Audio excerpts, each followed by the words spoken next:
Faire des erreurs et perdre beaucoup d'argent en sous-location professionnelle ou de manière générale en location courte durée, c'est quelque chose qui peut arriver. Et moi, des erreurs, j'en ai fait qui coûtent très cher. Et dans cette vidéo, le but, c'est que je te donne mes 5 pires erreurs que j'ai fait pour pas que tu les reproduises. Si tu me connais pas, je m'appelle Antoine Proust, j'ai 22 ans et ça fait 4 ans que je suis à fond sur l'immobilier. Très récemment, je viens de vendre ma première entreprise de sous-location professionnelle qui générait plusieurs centaines de milliers d'euros par an. Des réservations en location courte durée, que ce soit sur Airbnb, Booking, j'en ai eu des milliers et des milliers puisque j'avais 20 appartements en sous-location professionnelle dans l'entreprise que je viens de vendre. Pour en savoir un peu plus sur moi et pour savoir comment toi aussi tu peux faire exactement la même chose, tu as un lien dans la description, le premier lien de la description. Tu cliques dessus, tu verras, c'est une petite vidéo de moi qui va t'expliquer un petit peu tout mon parcours et comment tu peux faire la même chose. En attendant, on est parti pour la vidéo. Abonne-toi si ce n'est pas déjà fait, tu recevras 2 fois par semaine des vidéos sur l'immobilier et plus particulièrement sur la location courte durée, tout ce qui va être Airbnb, Booking, sous-location professionnelle également. En tout cas, on est parti pour la vidéo avec les 5 pires erreurs que j'ai fait. Allez, on y va avec l'erreur numéro 1 qui m'a coûté, je pense, plusieurs milliers d'euros. Attends bien jusqu'à la fin parce que la dernière erreur, j'ai fait exprès de la caser à la fin, elle m'a coûté déjà de quitter mon boulot plus tôt que prévu. J'ai perdu en une semaine 5 ou 7 kilos. Donc c'est une erreur qui a pesé lourd sur la balance pour moi et j'ai une très belle histoire à te raconter sur ça. Donc reste bien jusqu'à la fin. Mais pour la première, on va parler des air covers mal casés. Qu'est-ce que j'appelle les air covers mal casés? On va replonger un petit peu dans Airbnb et le système air cover. Le système air cover, c'est une assurance de Airbnb qui va te permettre de te faire rembourser en cas de casse par un de tes locataires. Par exemple, un locataire, il vient dans cette maison, il casse la chaise, moi je m'en rends compte et je fais une déclaration à Airbnb qui dit le locataire a cassé la chaise, je demande au locataire de me rembourser le prix de la chaise. Jusque là tout va bien, sauf que parfois les gens vont casser des choses et vont même pas s'en rendre compte. Et du coup, tu vas leur envoyer une demande de remboursement air cover pour plusieurs dizaines d'euros ou plusieurs centaines d'euros même parfois. Et donc, ils vont recevoir un mail qui leur dit votre hôte Airbnb vous demande 300 €. Et là, vous vous doutez bien que s'il n'y a pas eu de communication avant, vous allez jouer gros puisque vous allez pouvoir vous prendre gratuitement une note 1 étoile avec arnaque, le propriétaire de cet appartement ou de cette maison essaye de vous soutirer de l'argent, il m'a demandé 300 €, etc., etc. On la connaît bien l'histoire. Pourtant, c'est eux le problème, hein. C'est eux qui vont casser les choses, etc. Mais parfois, il y a des gens qui sont bêtes et il faut jouer avec ça. Donc, comment faire pour éviter de se prendre des 1 étoile non justifiées? Les 1 étoile non justifiée avec un mauvais commentaire, déjà le commentaire sur Airbnb, tu ne pourras pas le supprimer comme ça. Donc, c'est très grave dans ton activité puisque les gens auront plus de réticence à réserver ton appartement au vu de ce commentaire-là. Et donc là, tu te rends compte que c'est très pénalisant. Donc, pour éviter tout ça et que ça n'arrive plus jamais, tout simplement, ce qu'il faut faire, c'est sortir de l'application Airbnb, de l'écosystème Airbnb. Envoyer un message au locataire, un SMS. Parce que avant que tu fasses ton air cover, les gens ont réservé et quand les gens ont réservé, tu as accès à leur numéro de téléphone. Quand tu as accès à leur numéro de téléphone, tu leur envoies un SMS en leur expliquant la situation. En disant, j'ai remarqué que cet élément-là était cassé dans la maison. Écoutez, c'est pas grave, c'est des choses qui arrivent. Ce que je vais faire, c'est que je vais proposer. Tu vas envoyer une demande air cover et tu leur expliques bien aux gens que s'ils ne payent pas la demande air cover, c'est Airbnb qui va se charger de payer cette demande-là. Donc, ils sont même pas obligés de payer. Et ça, ils ne le savent pas les gens. Donc, ils peuvent tout à fait refuser la demande air cover et que Airbnb s'occupe de ton remboursement. Donc, toi, tu seras remboursé. Les gens n'auront pas à payer. Les gens vont pas mettre un mauvais commentaire et tout ira bien. Par contre, très important, il faut sortir de la plateforme Airbnb. Parce que si sur Airbnb, tu expliques aux gens que s'ils ne payent pas le air cover, c'est pas grave, c'est Airbnb qui payera. Airbnb peut te sanctionner très fort puisque Airbnb lit toutes les conversations, peut lire toutes les conversations que tu as entre toi et tes voyageurs. Il n'y a pas trop de confidentialité là-dessus. Donc, ils peuvent remonter et voir que tu as dit ça et là, ça devrait pas trop leur plaire. Tu comprendras pourquoi. Erreur numéro 2, et celle-là, elle est belle, elle est classique, c'est les problèmes non résolus. Quand tu as plusieurs appartements en sous-location professionnelle ou en location courte durée, si tu es investisseur, tu as souvent des gens qui vont aller dans l'appartement, qui vont casser des choses ou qui vont abîmer des choses et au fur et à mesure du temps, tu vas voir des petites dégradations. Par exemple, un pommeau de douche qui tient plus sur son support. Ça peut être n'importe quoi. Un volet qui se ferme mal, etc., etc. Ça peut être plein de petits problèmes. Ces problèmes-là, si tu te les notes pas et si au fur et à mesure, tu les règles pas, ils vont s'accumuler et ça va faire que ton appartement va être beaucoup moins plaisant pour tes voyageurs. Donc très important pour éviter les mauvaises notes à répétition. Dès qu'il y a un problème, dès que tu as un commentaire, dès que tu as une remarque de tes voyageurs qui te dit « il y a ça qui était problématique dans l'appartement », tu en prends en compte. Moi, ce que je faisais, c'est que j'avais un petit dossier, un Google Doc tout simple, où je mets l'adresse de l'appartement, 2 points, les problèmes. Donc, par exemple, 40 rue Voltaire, 2 points, pommeau de douche cassé. Voilà, je savais que dans mon dossier, il fallait que je remplace le pommeau de douche à 40 rue de Voltaire. C'est intéressant de faire ça si tu as beaucoup d'appartements. Et une fois que c'est fait, une fois que tu as résolu le problème, bien sûr, tu effaces ce que tu as écrit sur le document-là. Ça permet vraiment d'être sûr, d'être carré sur tout ça et de régler les problèmes au fur et à mesure. Si tu le fais pas, tu risques gros, encore une fois, des mauvais commentaires, moins de réservations, etc. Et ça, à chaque fois, là, je vous donne des erreurs, mais en location courte durée, ces erreurs-là, mises sur un an, elles peuvent valoir 2000 €. Clairement, elles peuvent valoir 2000 €.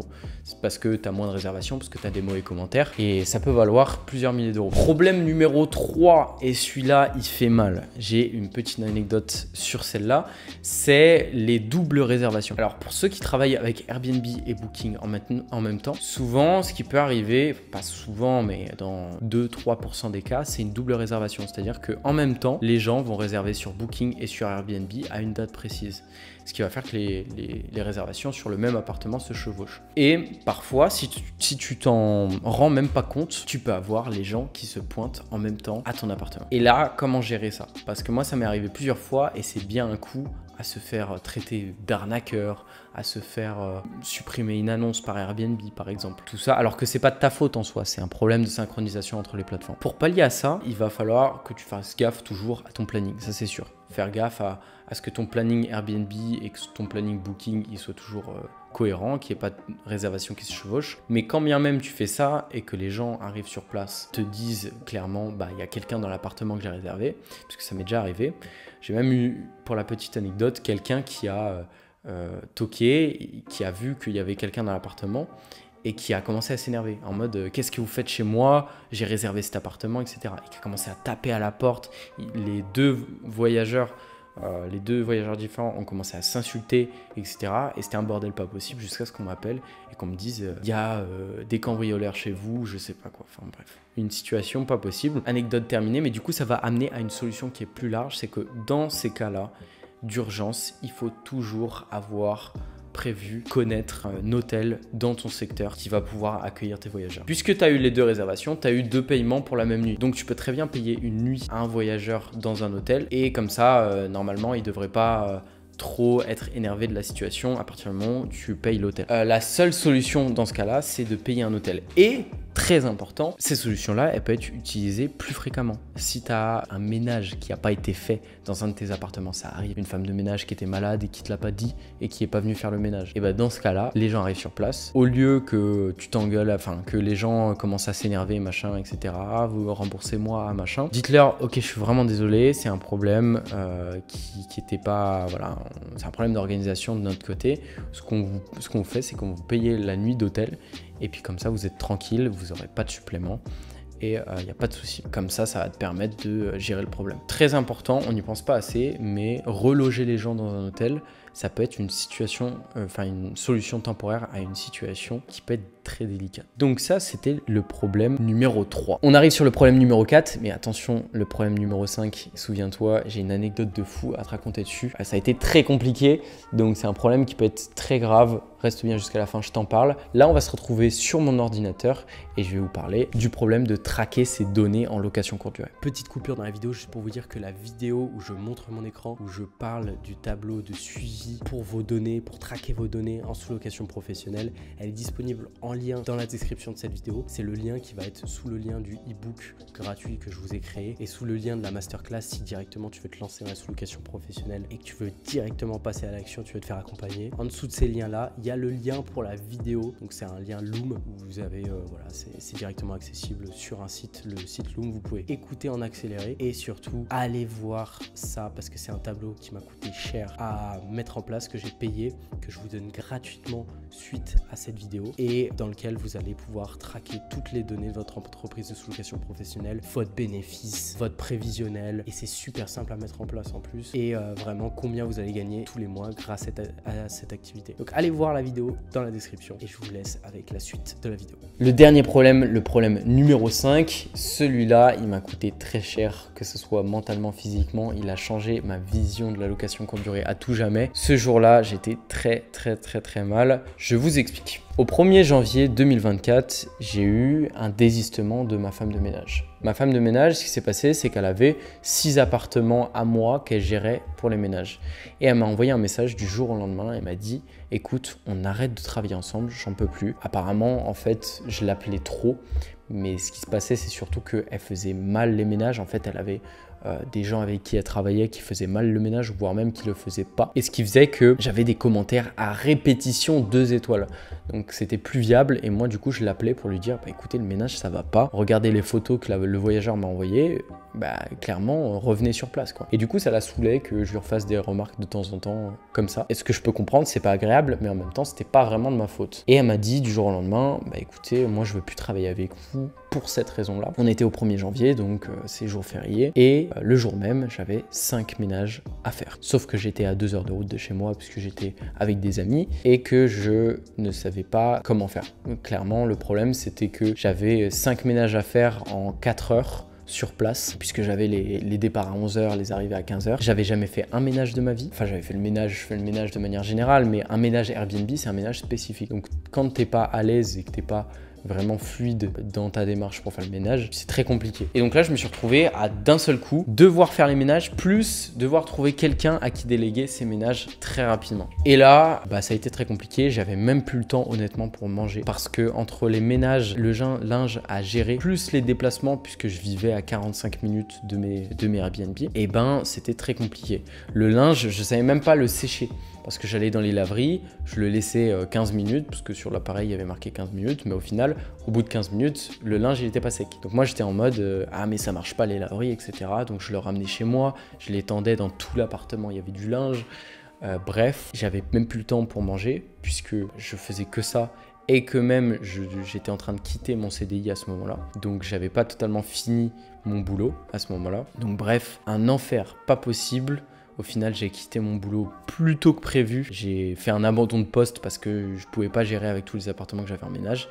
Et cette erreur, elle est très simple à résoudre et c'est ça sur quoi je voudrais rebondir. L'erreur que j'ai fait à ce moment-là, c'est que j'ai eu une femme de ménage pour tous mes appartements Airbnb. Et maintenant, j'ai instauré un truc dans toutes mes entreprises de sous-location professionnelle, c'est que à chaque fois que je prends un nouvel appartement en sous-location professionnelle, je vais démarcher pour avoir une nouvelle femme de ménage. Le but étant que sur la globalité, j'ai 2 appartements par femme de ménage. Pourquoi? Parce que si demain j'ai une, voire même 2 femmes de ménage qui me lâchent, et ben j'ai juste à attribuer à d'autres femmes de ménage qui ont des disponibilités avec qui je travaille déjà, les appartements qui ont été désistés par les autres femmes de ménage. Donc ça fait un roulement.